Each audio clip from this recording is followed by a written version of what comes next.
Gold, trusted gold buyers. మీరు తాకట్టు పెట్టిన బంగారాన్ని విడిపించి ఈ రోజు ఉన్న మార్కెట్ ధరకు కొనబడను. మీరు కొంచెం చోటిస్తారా? ఏం మాటలు ఇవి దేవా? మాకేం తెలియదు ఫాదర్. ఆ అమ్మాయి ఎవరైనా అడిగితే దేవన్న విషయం చెప్పట్లేదు. మీరైనా అడిగి చూడండి, ఎలాగైనా మనకి తెలియాలి. దేవా, నీ మీద నాకేనాడు తప్పుడు అభిప్రాయం కలగలేదు. చెప్పు, ఎవరా అమ్మాయి? ఆ అమ్మాయికి నీకు సంబంధం ఏంటి? నేనది చెప్పలేను ఫాదర్. కొంతమంది జన్మ అంతే. ఏ పాపము చేయకపోయినా ముందు జన్మల పాపాలు వెంటాడుతూనే ఉంటాయి. నేనిలా ఇక్కడికి రాకూడదని తెలుసు, కానీ నేను వెళ్ళడానికి ఇంకో చోట్లేదు ఫాదర్. నీ కోసం అందరికన్నా ఎక్కువ బాధపడుతూ, తను విన్నదేది నిజం కాకూడదని ప్రార్థిస్తూ, నీ కోసం ఎదురు చూస్తూ లోపల ఓ అమ్మాయి ఉంది.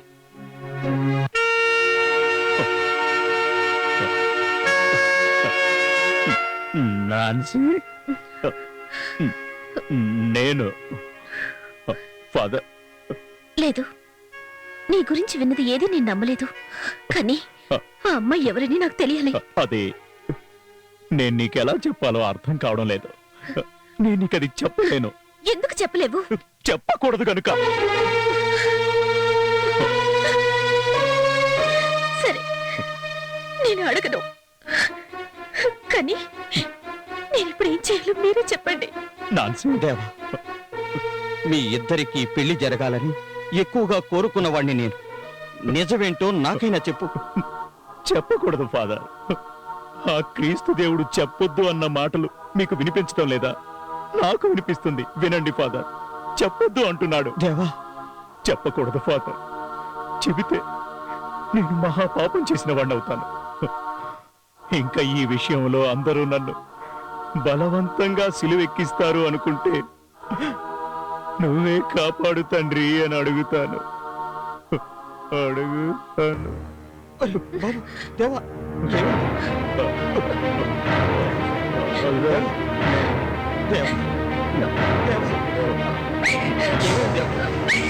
ఏమైంది?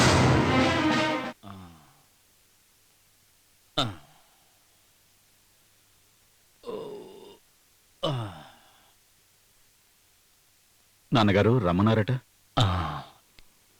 ఏంటి, ఆ నాన్సీ వాళ్ళంటి దగ్గర నుంచి ఎవరూ రాలేదు. వాళ్ళేమైనా కబురు పంపించారట్రా? వాళ్ళేదో అర్జెంట్ పని మీద వెళ్ళారట. నేను వాళ్ళకి ఫోన్ చేశాను. త్వరలోనే వస్తానని చెప్పారు. మన దేవా ఒక్క మాట కూడా చెప్పకుండా వాడు కర్ణాటక వెళ్ళిపోయి కనీసం ఫోన్ కూడా చేయలేదు. అన్నయ్య ఇందాకే ఫోన్ చేశాడు తాతయ్య. అక్కడ చాలా పనులున్నాయంట. ఏది ఏమైనా వాళ్ళొచ్చి ఈ పెళ్లి ఖాయం చేస్తేనే కాని నాకు మనశ్శాంతి ఉండదు.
మీ పాదాలకు నమస్కారం చేసుకోవచ్చా?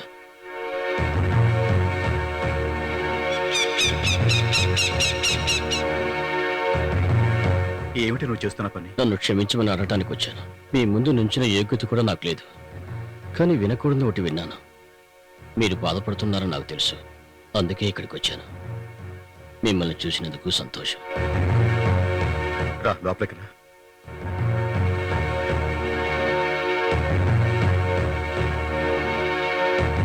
వాడిని ఇక్కడి నుంచి పంపించేశారని తెలిసినప్పుడు నేను చాలా బాధపడ్డాను. కానీ వాడికి తగిన శిక్ష పడింది. నువ్వేం చెప్తున్నావయ్యా?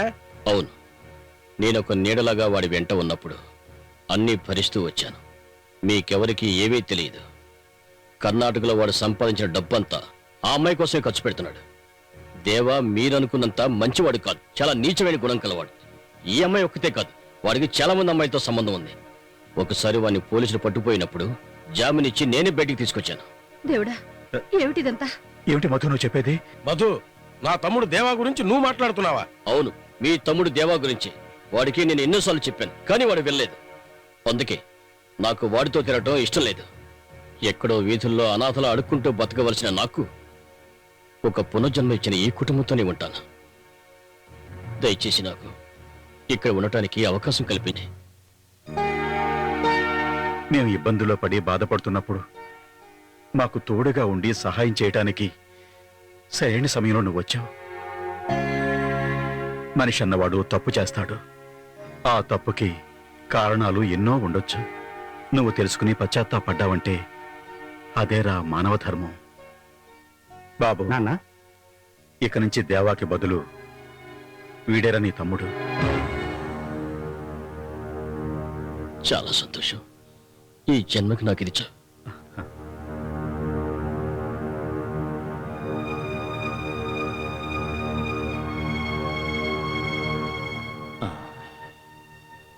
తాతయ్య, ఎవరు? ఏంటి, ఏం మాట్లాడవు? నేను తాతయ్య. కాస్త దగ్గర చూస్తాను. మీరు నన్ను గుర్తుపట్టలేరు తాతయ్య. నువ్వెవరో చెప్పు నాయనా. నేను మధుని, సుమిత్ర కొడుకుని.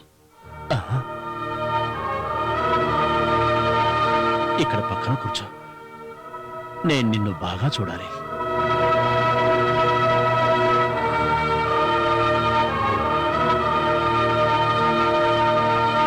నీకు 13 ఏళ్ల వయసులో ఇక్కడి నుంచి వెళ్ళిపోయిన నీ రూపమే నా మనసులో అలాగే ఉంది. ఇప్పటికీ నీకు నా మీద కోపం ఉంది కదూ? లేదు తాతయ్య, అంతా నా తలరాత. చనిపోయిన నా తల్లిదండ్రుల స్థానంలో మీరు తప్ప నాకెవరూ లేరు. మిమ్మల్ని అందరినీ అర్థం చేసుకోవడానికి నాకు చాలా టైం పట్టింది తాతయ్య. చేసిన తప్పులను మన్నించి నన్ను క్షమించండి. ఏమిటి బాబు అంటున్నా? క్షమాపణ అడగాల్సింది నేను. నిన్ను ఆ నరకంలోకి నెట్టడానికి నేను ఒక కారకుణ్ణి. కానీ ఇప్పుడు అన్నిటికీ పరిహారంగా నువ్వు నా చివరి రోజుల్లోనైనా నా దగ్గరకు వచ్చి మనశ్శాంతిని కలిగించావు. అది నా పూర్వజన్మ సుకృతం.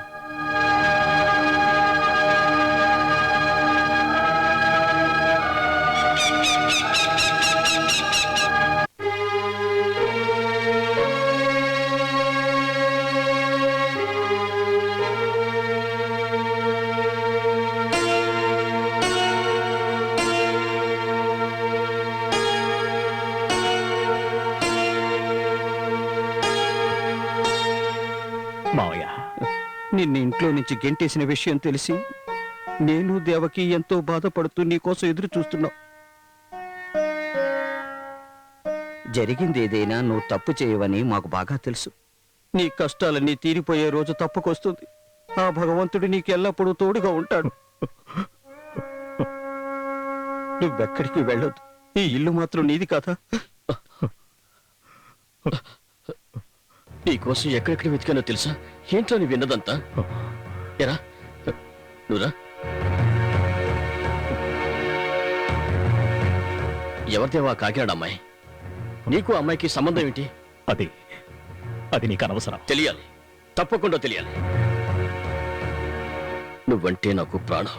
నిన్ను ఇంట్లోంచి బయటికి పంపించేశారన్న విషయం విని 18 సంవత్సరాలుగా ఆ గుమ్మం తొక్కని నేను నీకోసం వెళ్ళాను. కేవలం నీకోసం వెళ్ళాను. అక్కడికి వెళ్ళి మీ నాన్న కాళ్ళు పట్టుకున్నాను. కానీ ఆయన ఏం చెప్పాడో తెలుసా? ఈ లోకంలో నచ్చని వాడివి నువ్వొక్కడివేనంట. వాళ్ళేమైనా చెప్పని, నీకోసం నేను ఏమైనా చేయడానికి సిద్ధం. నాతోనైనా నిజం చెప్పు. ఎవరో అమ్మాయి? అది నీకు అనవసరం అని చెప్పాను కదా.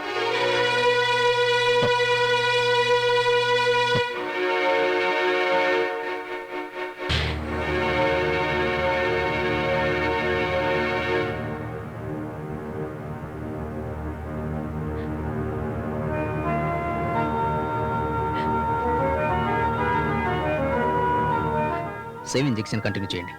ఇంకో గ్లూకోజ్ పెట్టండి. Okay sir. వీరయ్య, నువ్వు నాతో రా. శ్రీజ, అన్నయ్య, అమ్మకి తెలివి వచ్చినప్పుడు 2-3 సార్లు నిన్ను అడిగింది. ఇప్పుడే మత్తు ఇంజెక్షన్ ఇచ్చారు. అయినా నువ్వు ఒక్కసారి పిలిస్తే అమ్మ మాట్లాడొచ్చు.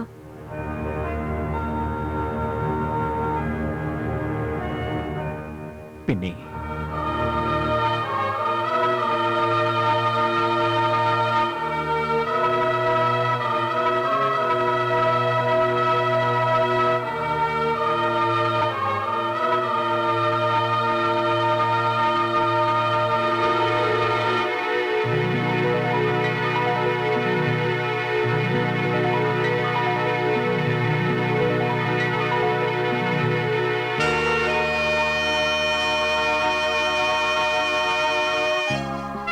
దేవా,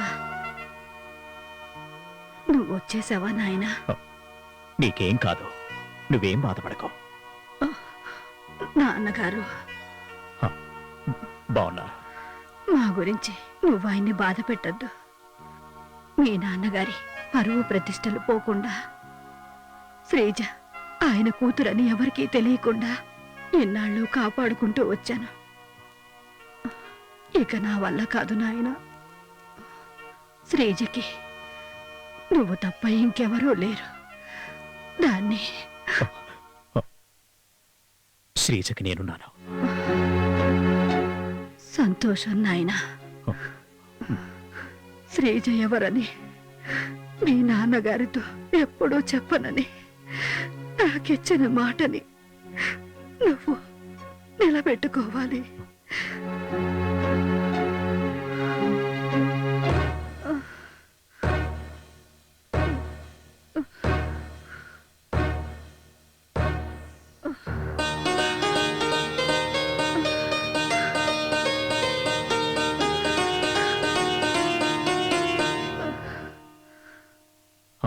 డాక్టర్ ఏమన్నారు? ఇంకా ఏ మందులు ఇచ్చినా ప్రయోజనం లేదని డాక్టర్ గారు చెప్పారు. అయితే వెంటనే వేరే ఏదైనా హాస్పిటల్.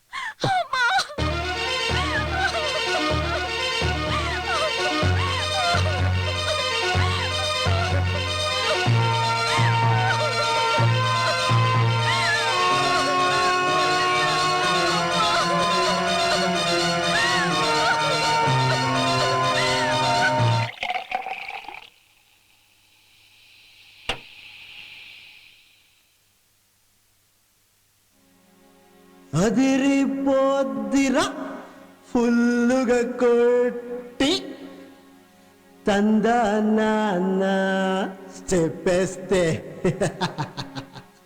ఎరా ఏంది? నేనేరా మోనార్క్. నేనెవరు? ఆనందించరా మైకంతోటి స్వర్గాన్ని నేడే పట్టేశా.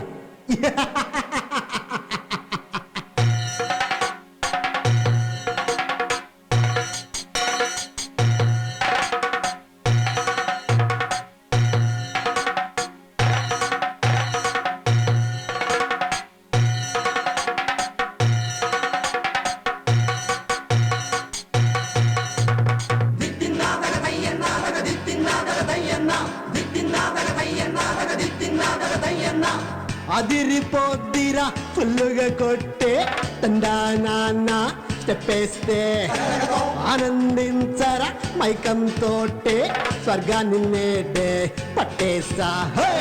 అదిరిపోద్దిరా ఫుల్లుగా కొట్టే తందానాన్న చెప్పేస్తే ఆనందించరా మైకంతోటే స్వర్గాన్ని నేడే పట్టేసా.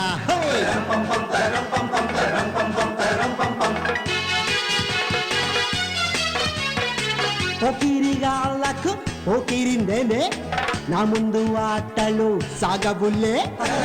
ఎవడా నాయాల ఎదవా నాయాలు నాకెదురొచ్చేటి దమ్మున్నాడు.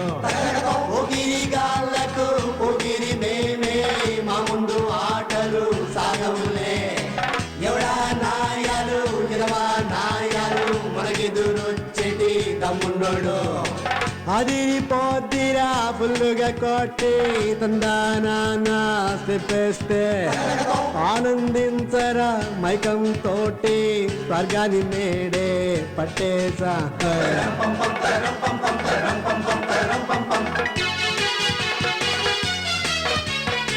నాకంతా తెలుసు రన్న అంబారం చుట్టి వచ్చా ఆదారి కడ్డు వస్తే చంపుతా పక్కొన్ని నమ్మొద్దన్నా పగవాడు ఉండొద్దన్నా ఎవడైనా మిగిలాడా ఏసేద్దాం మాకంతా తెలుసు రన్న అంబారం చుట్టి వచ్చా మాదారి కడ్డు వస్తే చంపుతా పక్కొన్ని నమ్మొద్దన్నా పగవాడు ఉండొద్దన్నా ఎవడైనా మిగిలాడా ఏసేద్దాం అదిరిపోద్దిరా ఫుల్లుగా కొట్టి తందానాన్ని చెప్పేస్తే ఆనందించరా మైకం తోటి స్వర్గాన్ని నేడే పట్టేసా దిద్దిన తయ్యందానా తగిలింద తయ్యందా దిద్దిన తయ్యందానా తగిలిందంత దిద్దిన తయ్యందానా తగిలింద తయ్యందా దిద్దిన తయ్యందానా తగిలిందంత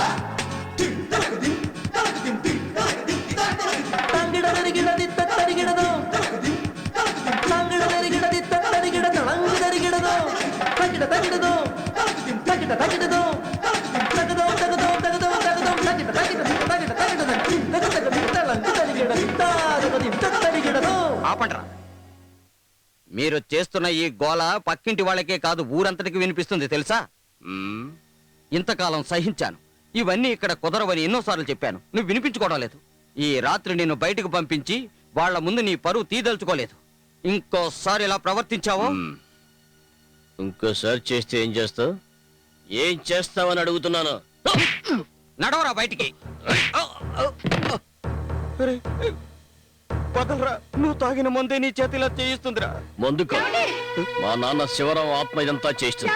ఆయన ఆత్మ శాంతించాలంటే ఈ కర్మ నేను చేయాల్సిందే.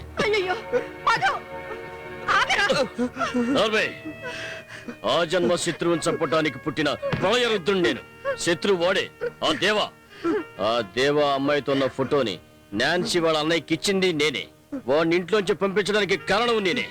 నా సంహార తాండవం ఆ ఇంట్లో జరగబోతుంది. మధు, నువ్వు? అవును, నేనే. ఈ రోజుతో నీ కార్యక్రమాలన్నీ ఈ చెత్తను ముగించేస్తాను.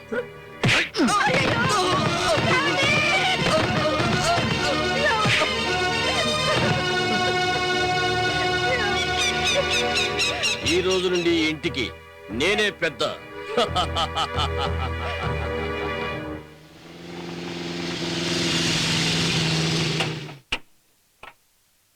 దేవన్నా, ఏంట్రా మావయ్యని? మామయ్య వాళ్ళ ఇంటిపైన మధు వాళ్ళు తాగి గొడవ చేస్తుంటే అడగటానికి వెళ్ళిన మామయ్యని మధు తన్ని కింద పడేశాడు.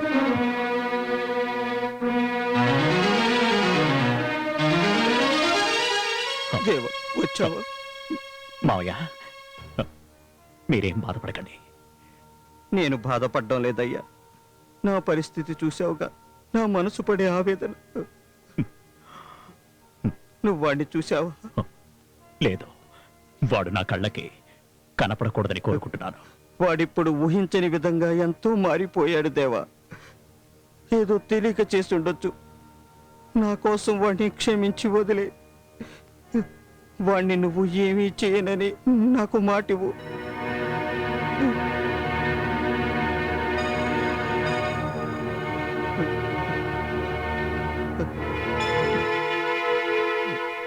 దేవా, ఒకసారి నాతో రా.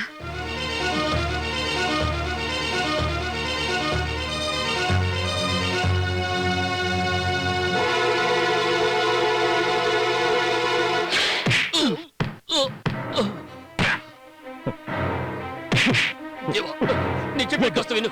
నువ్వు నాతో స్నేహంగా నటించింది ఇందుకోసమా?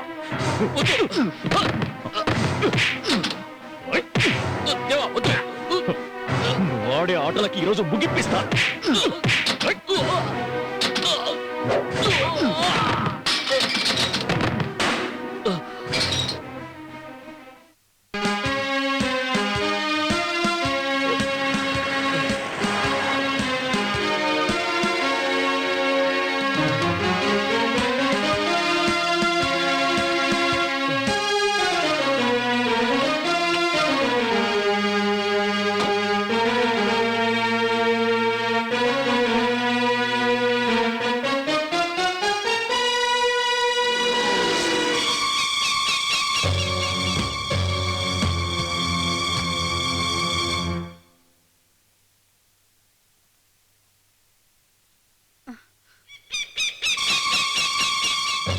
ఈ కుటుంబానికి నేను చేసిన ద్రోహం గురించి ఆ దేవాకి మీరు చెప్పకుండా ఉండలేకపోయారు కదూ?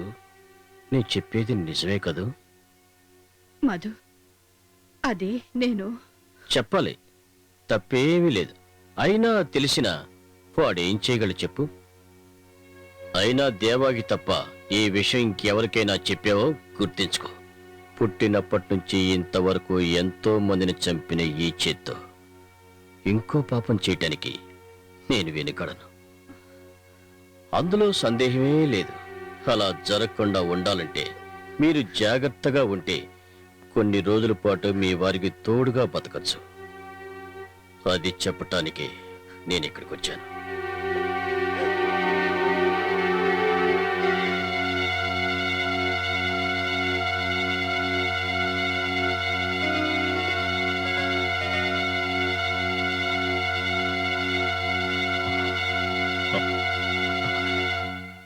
శ్రీజ, దయచేసి నన్ను మన్నించండి. వేరే దారి లేక ఇక్కడికి తీసుకొచ్చాను.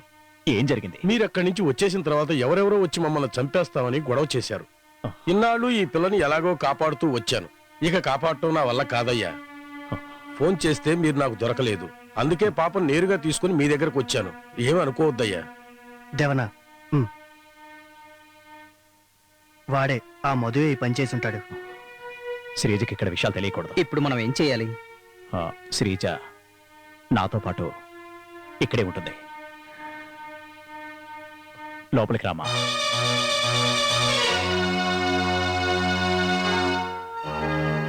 ఈ విషయాలన్నీ పెద్ద ఆయనకి తెలిస్తే ఏం గొడవ జరుగుతుందో అర్థం కావట్లేదు. ఈశ్వర,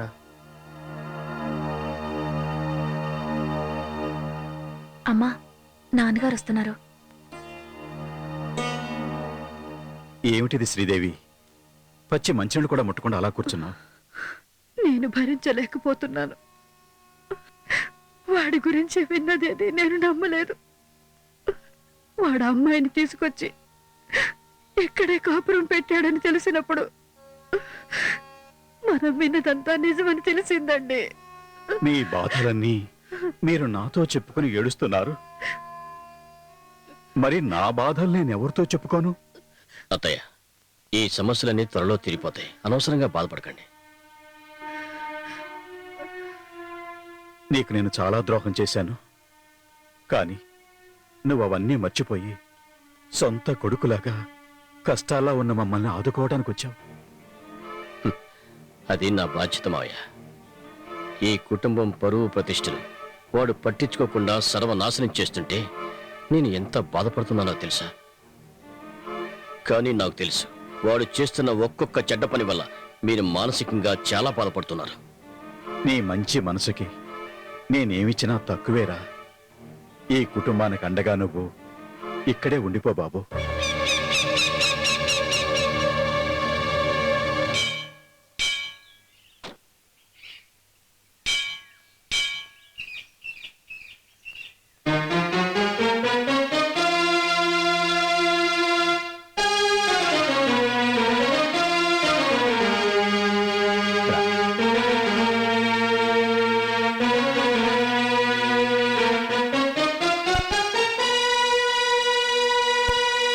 నీ ముఖం ఇంకోసారి చూడాలని నేను అనుకోలేదు. ఇలా చూడాలని రాసుందేమో. చాలా సంతోషం నానా.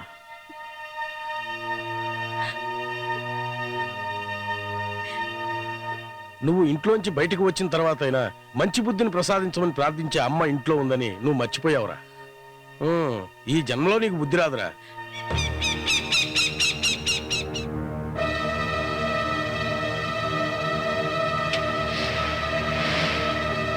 వద్దు, నువ్వు నా దగ్గర దాచడానికి ప్రయత్నించొద్దు. నిన్ను ఇంట్లోంచి వెళ్ళగొట్టారని వాళ్ళు ఇందాక చెప్పింది